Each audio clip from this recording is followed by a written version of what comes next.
Good afternoon. Thanks for bearing with us while we got started. There is just over 3 hours left until the deadline. We've got three Friday deadlines in a row, so get used to this. Lots of chaos, although probably more so this week because a lot of people are wildcarding. You haven't popped yours yet, have you, Neale? No, I'm still hovering over the button now. This is what happened when I played the first one. It was like 6:29 when I finally activated it. Yeah, it was. So yeah, I'm still thinking about it. I think the fact that I am deliberating over it probably suggests it isn't a good move at Yeah. this stage, but I'm not ruling it out. All right, fair enough. Well, there's lots to talk about because of wildcards and just general stuff, including a very interesting Man City lineup, which we'll come on to in just a minute. We have partnered with Phantom. If you haven't already checked them out, they have a weekly monster event every single week. So there's one for Gameweek 31. Very similar setup to FPL. There's a link if you want to check it out. For just €2 entry or free entry for new customers, there's 12,500 euros worth of prizes. Links in the description below. It is 18 plus. It is gambling. There's links to begambleaware.org in the description as well. All right. We will come on to Man City in just a second, but let's start with a couple of injuries first that we kind of know are going to miss out. So the first one's West Ham. So those of us with Antonio and not Lingard last week were hoping for a miracle, and then he goes off after 30 minutes, and it looks like Antonio's going to miss this weekend as well. Yeah, Moyes saying he doesn't think he's going to be available for this one. I did see reports elsewhere suggesting it's actually more serious than being disclosed, perhaps, by the club so far. We've been here before, haven't we, many times with Moyes and Antonio, where he keeps dragging it out week after week, saying he's not too far away, he's back on the grass and doing better. But yeah, it doesn't sound like he's going to be risked for this one anyway. And of course, we've got Declan Rice out. It was a significant blow defensively and potentially to Thomas Souček as well. I know he had a disallowed goal, of course, against Wolves, but his numbers did tail off slightly in an attacking sense, and he did look like he was staying back a bit more to help out Noble, who just hasn't got the legs like Rice has. Yeah, it's kind of got ramifications all over the pitch because Rice was on penalties, we thought. I don't think he actually... but now if Noble's going to play, is he going to take them ahead of Lingard? I'm going to assume he probably is, I right? think so, yeah. You would think so. I think he would call or pull rank. But we did see last season when Antonio was chasing that... Oh yeah, don't talk to me about that. Yeah, he did grab the ball off Noble, or was given the chance to take one. Slightly different this time around, I suppose, but you never know. Yeah, I took him out before that Man United game because I thought he can't get anything against Man United, and he takes his first penalty after like 300 plus appearances. So yeah, I'm still bitter about that. Okay, let's move on to Aston Villa. It's kind of same old with Jack Grealish. Hasn't yet been back, and he's still not going to be back. And it looks like it's going to be not just this game, but probably another couple, right? Yeah, he was due back against Fulham. That was the target, apparently. And lo and behold, gets another setback in training, I think the day before the game. And Smith's been speaking this morning and said that this latest setback is going to put him out for at least a couple of weeks, he thinks. He's sure he's going to be back for the end of the season. And it's not a long-term injury, but they're looking to deload him, whatever that means, I guess, in training over the next fortnight or so, and then they'll take it from there. But yeah, it looks like he's out of Gameweek 31 for certain, and I think he's the only real injury absentee they've got. Villa, they've got House back, and then Wesley's back in under 23s action as well. So just Grealish missing for them. Cool. Let's go on to the big one every week, right? Man City. So they've got no injuries. Is that right? First of all, zero injuries. I'm pretty sure that's the case. None certainly disclosed this afternoon by Pep. Most of his conference was talking about De Bruyne and his new contract. There's a bit about Diaz in there as well, about how important he's been. So that makes our job all the more harder because there's more players to choose from. On top of that, there's almost guaranteed rotation because this game falls slap bang in the middle of two Champions League quarter-final ties. City's obviously well positioned from the first leg, but certainly not in as good an advantage as what they were hoping for against Dortmund. So with the lead at the top so comprehensive, and they've basically got it sewn up already, we're going to expect changes, and this is where the hard work starts in terms of predicting the lineup. So I'm right in thinking, I can't see your screen, Andy, but am I right in thinking my predicted the one I linked to just a minute ago? Yeah, is up there on the screen. So obviously, I stress I'm not in the know, and this is just my best guess. But I'll be writing the blurb for that, explaining my decisions in greater detail. But a lot of it's based on obviously starting. Maybe some of it's based on who hasn't featured at all from the start since the return of the international break. Sterling, for example, hasn't started from the off. Torres hasn't been in from the beginning. We've seen De Bruyne play twice. I think he had 88 minutes and then 90 minutes against Dortmund and then Leicester before that. So it's all based on minutes accrued. There's a really great matrix that Lego Money has put together on Twitter. I use this every week. I look at the minutes played recently. Of course, it's a mugs game, second guessing, Pep, but we try and use. We do it every single week, though. We do, yeah. I mean, it's part of my job. So I feel it every week, but I'm still employed. But yeah, it just we have to use every morsel of information available to us, including minutes played, to make an educated guess, and it is a guess. There was nothing really of note from this press conference, but last week. And when Pep was speaking, I think it was after the Leicester game, possibly before Dortmund, he did say that more than ever, there would be fresh legs for this Leeds match. So make of that what you will. Yeah, to be honest, this isn't probably, I mean, not that I'm in the know or any kind of expert on this either, but it's not really that far off what I would expect. I think Bernardo Silva, I think he came off around 55 in the last game. Yeah, he did. That's why I've got him in there. Yeah, and they played this formation against Fulham as well as a way to rest players. In that one, Jesus and Aguero started, because Jesus didn't start in the Champions League either. So I guess they could play him off the left and Sterling right and still get them both in. Yeah, definitely. Yeah, my only hope is that Gundogan plays and they don't play five at the back, but I kind of agree with De Bruyne. Like, if you look at their fixture run now, then even if De Bruyne plays the next 4 games, he'll only play one Premier League game in that, because they've got FA Cup semi-final, they've got the EFL Cup final, they've got the second leg against Dortmund. There's going to be rotations. So, yeah, I'm a Gundogan and De Bruyne owner as well, and I'm a little bit worried after seeing this. And I will say, I think you had Gundogan bench last week, didn't you? And he didn't play. So, yeah. Neale's got previous. I know he won't like to say it himself, but he's not bad at the old guessing game with Pep. But we'll caveat it like every week. It's impossible to know. But yeah I think Laporte in for sure happens. And Cancelo didn't play against Leicester, so I think he will play this one as well. All right, we'll have to move on because we could talk about this for hours. Let's go to Liverpool. So I think they've Klopp's kind of talked about changes as well, but obviously doesn't necessarily have the squad to do it. Are you expecting many changes?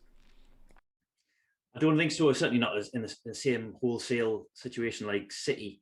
They're injury-free anyway, at least in terms of new injuries. Klopp did say that he would have to assess the players after recovery days because some of them were feeling it from midweek. They were obviously in Champions League action. What I will say is that unlike Chelsea, for example, Liverpool and City have got a bit more of a generous recovery time. So they played Tuesday and their second leg is until next Wednesday. So it's an extra day that Chelsea don't have, for example, for their Gameweek 31 clash. And Klopp previously said, again, not today, but in a prior press conference, I think ahead of that Champions League game, that they can't afford to think about prioritising Premier League over Champions League, especially as a 3-1 down to Madrid, and there's no guarantees that are going to progress any further in this year's competition. So it'll be the tilt at the top 4 is just as important as the Champions League itself. So yeah, I don't think it'll be mass changes. The odd usual central midfield, hokey a bit, and then of course a possibility of a change up top. Maybe one of Mane or dare I suggest Salah might be spared. Not necessarily from the start, but in terms of minutes, because obviously Jota has already had a breather in Gameweek 30, and then Firmino was benched in midweek. It's not always as straightforward as thinking, oh well, it's his turn next. But there is obviously that element of risk involved. Yeah, I've seen a few.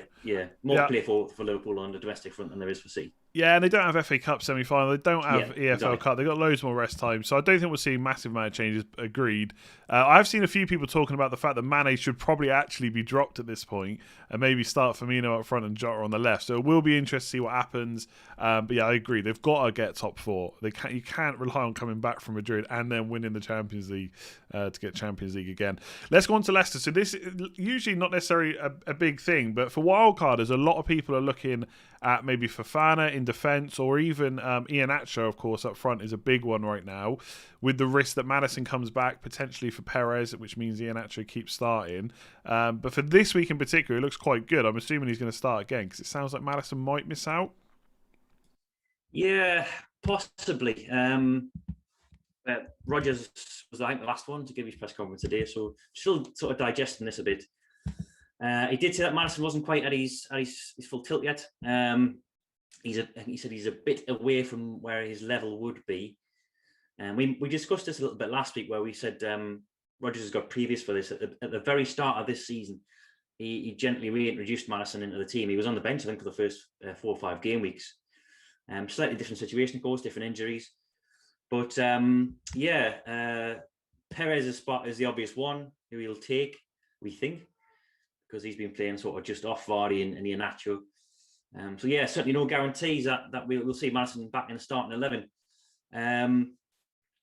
I think it's from 32 that fixtures really turned good. Yeah. So that's when we want him to be kneeling down a place. But yeah, no guarantees this weekend. And then I think on Soyuncu, Rodgers said that he's been over in Turkey still, self-isolating. And then he's going to have a test by Sunday. So they're hoping that'll be negative and get him back. But I think otherwise, nothing new to report from the Leicester injury front. Good start. I think it's fairly similar for Spurs as well, isn't it? I think they've got pretty much everyone back apart from the 2 fullbacks that were missing last week. Exactly right. Yeah, Doherty and Davies both out making good progress, but everyone else is available. So we should see Son back in the starting 11, surely. Oh yeah, of course. Yeah, definitely against Man United, you'd think. I mean, I thought he was going to play last week, but I guess it kind of made a bit of sense after all. But he's got to play this week, yeah, surely. Oh yeah. Okay, let's go on to Leeds. So actually, a lot of people looking to offload Leeds, especially if they're on a wild card. Bamford and Rafinha going. I think they're in the same. I can't believe how, for all this talk about muscle injuries and all the games this season, everyone seems to have no injuries. Is that right? Yeah, seems to be the case. I think even illness. I mean, I had Cliff was out for a little while. He was self-isolating after the international break, COVID, but he made the bench. So I think they're absolutely fine. Yeah. Just Harrison, isn't it? Harrison's ineligible to face his parent club, of course. He's on loan from City, and that was one of the questions asked about Bielsa. Obviously, didn't give much away. And last time they met, it was Alioski pushed up the left flank. And I know sometimes when he faced the bigger teams or the more potent right flanks, then he's a bit defensively suspect. So it could be Dallas moving to left back and Alioski ahead of him. Or he could bring in Helder Costa as a sort of straight swap for Harrison. There's ways for him to rejig it, but apart from that one spot, it'll be much as it was last weekend.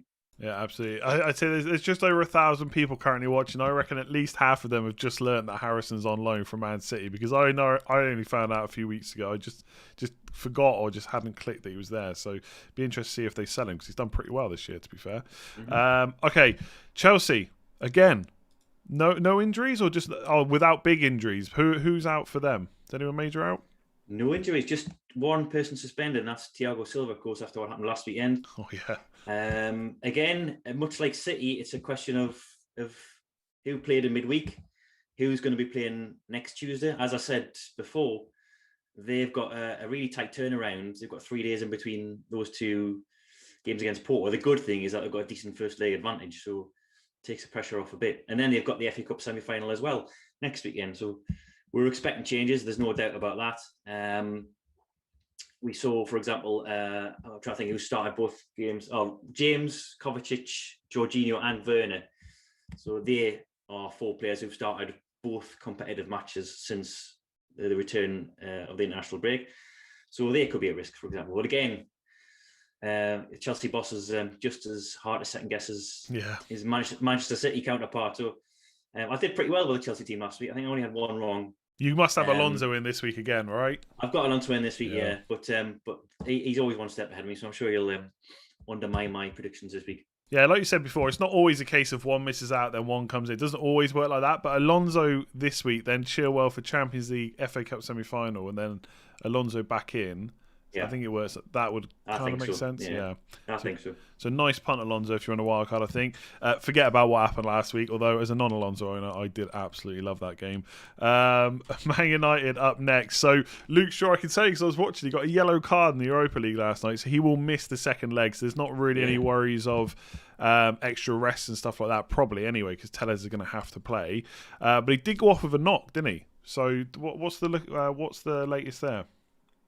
Yeah, I was just talking to Paul about this. He's one of the most infuriating guys, Solskjaer, because he makes us flag players or add them to we've got our own injuries and bans database on Scout, and he makes us consider these players as doubts because he says he hopes they're ready for the next game. He hopes they're going to be fine. They're probably all okay, but the fact that he expressed any kind of doubt means they're obviously 75% flag material. So yeah, 3 players have got flagged from last night. We already know Martial and Jones are out, and Bailly looks set to be on the sidelines as well. He got COVID. So Pogba, Rashford, and Shaw are the 3 with flags. All of them minor, and all of them Solskjaer said he would hope would be ready. Shaw came off at half time. We're not even sure he's really injured, but Solskjaer said it was a precautionary substitution and that he hopes he's going to be all right. Rashford's got this ongoing foot problem or foot pain that he plays through.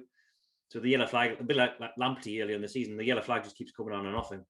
And Pogba picked up a little niggle, according to his boss. So all 3 of those are yellow flag. But again, we're expecting them to be fine. And as you said there, Shaw's obviously suspended for the second leg, along with Maguire and I think McTominay as well. Yeah, McTominay. Yeah, so he does his best to deceive us, but I think we can see through this one. Yeah, absolutely.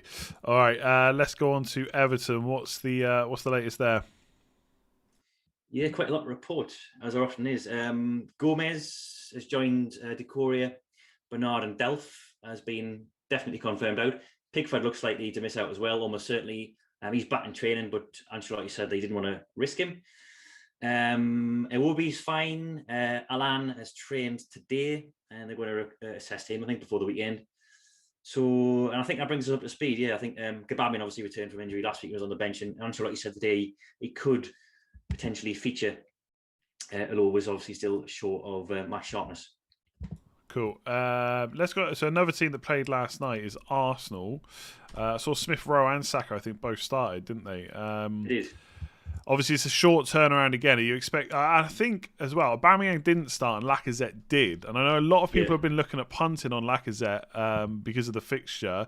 Do you think there's going to be a few changes here?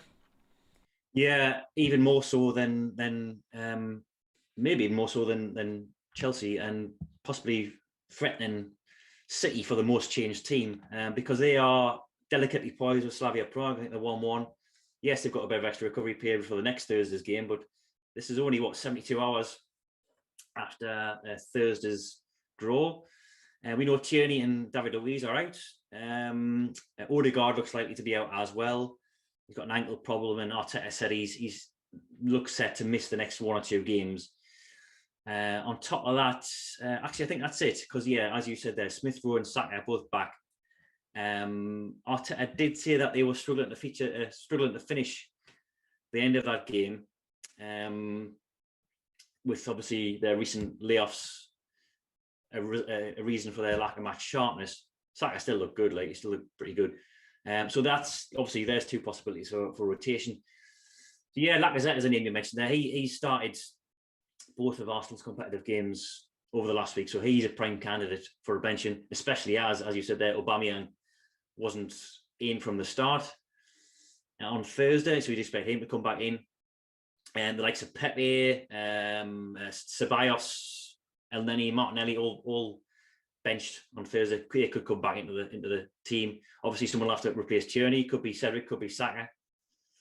So a great deal of uncertainty with Arsenal, which is one of the off-putting things about them. Even though they've got great fixtures coming up, you just never know who's going to be playing from week to week, so long as they remain in Europe. Now that could come to an end next Thursday. I was just going to say that. Like, there's nothing against any clubs, but from an FPL only view, it does make things easier sometimes when clubs get knocked out of Europe. And Arsenal do have some good fixtures. They play in Game Week 33. So from an FPL point of view, the likes of Saka especially, he's only 5.2. Smith Rowe's only 4.2, which is insane. So they could be good options going forward if they get knocked out. Not that I'm hoping that, of course. I'm just saying. All right, let's move on to Brighton. So I shouldn't say this as someone that comes on with you and does the team news every week, but I completely missed that Dan Burn wasn't in the squad last week against Man United. So I didn't even know he was injured. Tell me, Neale, is there any chance he gets back into the team? Because I could really do with him for Game Week 33. There is a chance. The reason he wasn't flagged, as far as I'm aware, is because he was fit to feature against Newcastle, albeit only as a substitute. Yeah. And then Potter said, we're going to take a step back with him for a bit. And so he was technically available for selection. It's just they didn't want to risk him. Now he's been in training this week along with Webster. He's a medium-term absentee. I think he's been out for about 2 months. And Connolly was expected back in training today as well. So Burns' chances of starting. He's got an option of playing it as a left-sided centre half or as the left wing back, depending on the setup, or as an orthodox full back if they go to a back four. So. And Morda's been playing there. Done all right as well, I think. He's done pretty well. Maybe he's not so good against United, but that was to be expected. Sean against Newcastle, which is obviously quite easy to do. But it depends what you want to do because Everton's pretty good in the air. I was reading that they've scored more header goals this season than any other team. Brighton's actually, strangely enough, conceded the highest proportion of their goals have come from headers as well. So you wouldn't think that with their squad, would you? No, I know. Yeah, I think they've 9 out of I don't know how many, but it's a like 24% or something like that. Their goals have been conceded by headers, so that's the highest rate of any Premier League team. So if they are concerned about aerial prowess, then they 6'7" Burn. It doesn't look like a full back, but that's where he's been playing mostly. Could either be brought in as the left-sided centre half, which would free Veltman up for right wing back duties, or he himself could play as a left wing back, as he did, I think, against Liverpool a couple of months ago. So, there's possibilities. Potter isn't quite the tinker he used to be, but those are the two positions that look probably most at risk at present because Gross and Moda aren't orthodox wing backs. Cool. We'll move on because I think I'm the only one that cares about Dan Burn. Because they've just got that Game Week 33 in my head with no free hit. We'll move on. But that was good info. Southampton up next. No new injuries. They got anyone out long term or even medium term? They've got a slight doubt over Walker Peters. Minor concern. Parson Hill said yesterday that he's got a little problem with his leg. But hopeful of his recovery. And they're playing on Monday as well, so that gives them an extra few days. It's just the 3 longer-term ones, Romeo, Obafemi and Smallbone. So they obviously got Ings and Walcott back last week. Ings hit the ground running. Walcott maybe is a little bit rustier, but we saw Redmond playing, as he has done recently, out of position up top, which came at the expense of Adams, who'd actually scored in all three of his previous appearances in the league. So he was the one hard done by, and he was benched against Burnley. So, a bit of uncertainty up top because obviously Hasenhüttl wants Ings up there. It's just whoever's partnering him. Yeah, absolutely. We might be looking at them soon. They could have a double against Crystal Palace at some point. Yep. So, at some point, we're probably going to want the likes of Danny Ings. All right, we'll start rattling through them after this last team because, and I'll just go through them one by one then. Because actually, maybe I should have put this a bit higher. Burnley, who would have thought that we'd be talking about Vidra? Because everyone wants to put him in their wildcard teams, 4.8 million. He seems to have the place ahead of Jay Rodriguez. I think you said before that Dyche doesn't tend to rotate if players are playing well, like change it up a bit. But I guess the biggest issue for him now is Ashley Barnes and when he's back and when he's fit. And I guess people that are going for Vidra possibly will want him for 33 when they play Wolves, I believe. Could be wrong. How's that looking? Is Vidra set to start again? I think so, yeah. I mean, Dyche has hailed this Vidra Wood partnership quite a bit in the last few weeks. And both of them in goal scoring form. I think Wood scored in each of his last 3. And Barnes is still out, which is good news on that front. Him, Long, and Robbie Brady making progress, but but still sidelined. And as I say, Rodriguez hasn't been in the starting 11 since game week 26. So I think Vidra started 6 in a row, possibly already. So I'm definitely 6. Fully expecting him to be alongside Wood at the beginning. It wasn't that was the problem last weekend against Southampton. It was further back. So yeah, obviously Cork's back. He was on the bench, unused sub. He could come back in the midfield. And then I would say the only other spot I'd be unsure about is left back. Peters came off, but he has trained and is expected to be fine. But of course, Charlie Taylor was the hitherto first choice at left back. So that'll be probably where Dyche's main dilemma is this week. Good stuff. All right, I'll just go through the rest of them one by one. So I always say there's no major news, but there probably is that I've missed. So let's start with Fulham. Yeah, Fulham. Parker said everything was fine yesterday, but then did elaborate on Lookman, who most people will be worried about in terms of Fulham FPL assets. He's been with the physio since that Villa game. He had trained as of Thursday though, and Parker said that he was looking okay, so he was hopeful of his involvement. It's tonight, isn't it? They're playing Wolves. I'll be wearing me Steve Bull Goodyear shirt for that because obviously Fulham's 3 points behind us, and we want the Wolves to do us a job. So yeah, I think it's just Lookman who's flagged. Obviously, Kenny's still out, and don't know about Rodak, but yeah, Lookman. Parker seemed confident in recovering. Good stuff. Let's move on to your boys. Right, they can't leave St. Maximin and Wilson out any longer if they're fit. Steve Bruce has said they're available from what I've seen. Do you think they're going to start this game? This is a tough one. I think they're basically competing for one slot if he plays the same system as last week, which was a sort of 3-5-2. Because Joe Linton, I never thought I'd say this, but I think he's pretty secure at the moment. He looked pretty good against Spurs. He did. He's looked pretty good for the past couple of weeks. He just hasn't. He couldn't finish for Toffee, and then he scores against Spurs. So I find it difficult to see that he'd be taking out the team, which I'm pretty sure, or at least I think, from Newcastle head on, that would just leave Wilson and St. Maximin competing for that one slot alongside him. St. Maximin was on the bench last weekend, so he's got the head start on Wilson in that regard. And Bruce did say that you'd have to be mindful of the fact that they have got muscle injuries or have just recovered from muscle injuries, whilst also weighing up the fact that there's only 6 weeks left and this is a real crunch game. So I do think one of the two will start. The alternative is playing St. Maximin further back in midfield, sort of central midfield, but that's asking a lot because he's not really got great work ethic. And if you've already got attacking midfielders in there like Shelvey and Longstaff, you haven't really got a defensive shield in there, and I don't think that's going to happen. But big bit of injury news from Newcastle was not just the recovery of Wilson and St. Maximin, but the absence of Lascelles.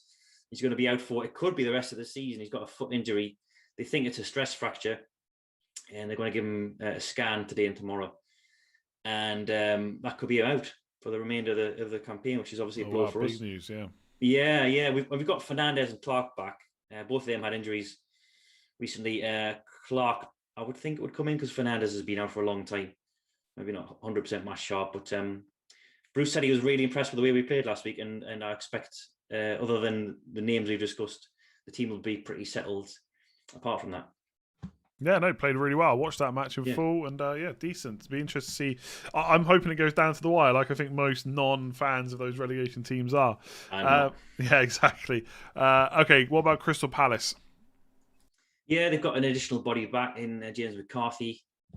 Mitchell, we saw, made the bench last weekend. Apart from that, though, I think everyone's still injured. Tompkins and Sato certainly are. McCarthy's ruled out. Ferguson still recovering, according to Hodgson. Klein's expected back next week. Batshuayi is ineligible.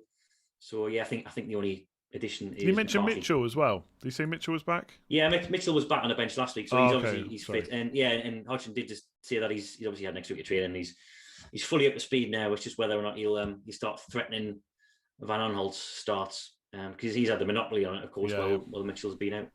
Yeah, we'll have to wait and see. All right, we've got 3 teams left by my reckoning: West Brom, Wolves, and Sheffield United. I'll let you choose. Wolves. Johnny's out for the season and much longer than that as well. Another knee injury. Willie Bolly's not expected back in training or from self-isolation until Tuesday, so he's out. Marcel still a little away from rejoining full training, and Jimenez is in full training, but still waiting on the clearance from the doctors. I've seen him actually some of the training ground images, and he's got the sort of headband thing on. So it'll just be a medical assessment ongoing for him. Moutinho could be back. He's still not 100% according to Nuno. He's going to have to be assessed. I think the only other thing I've noted from his presser was more talk of which formation. He says he realises that they need to strike a balance because they've been flitting between the 4-2-3-1 and the 3-4-3 without much success. So yeah, I think that's everything from Wolves. West Brom, Ivanovic looks to be out for a while. Darryl Shea, who has been starting at centre half, looks like he's going to make a swift comeback from an ankle problem. And I think that's it from a West Brom perspective. I think they've obviously Robertson will have played himself into contention after last week, and then it'll be a choice between Ajayi and O'Shea at centre half. But as I mentioned in the team news, I think 9 of their team are ever present over the last 6 game weeks, so it's pretty settled. They have got Gallagher back, by the way, from last week. He was ineligible to play. Sheffield United, I'm not actually sure about Sheffield United. I haven't seen it. They were down for 130. Yeah, I don't think I saw it. That's why I left it till last. There's probably nothing major that we need to worry about, to be fair. I don't think many people are picking Sheffield United players at the moment. I've just seen it now. They started tweeting just as I was ready to come on air, so that's why I haven't seen it yet. Baldock and Bogle, they had head injuries, but today was their first day of training, so if there are no issues, they should be fine. Egan was on the bench last weekend. He's been training, so he's closer to starting this week. Sharp and Basham still out. Sanderberger is also still out by the looks of it. Yeah. He's hoping to be involved in full training next week. So I think it's just as you were. Jack O'Connell is still in rehab as well. So again, who cares from Sheffield United perspective? Other than the fact that they'll be facing Arsenal and we want them to be as weak as possible, I guess. One question I quickly see in there. Really don't understand how you haven't mentioned Amity.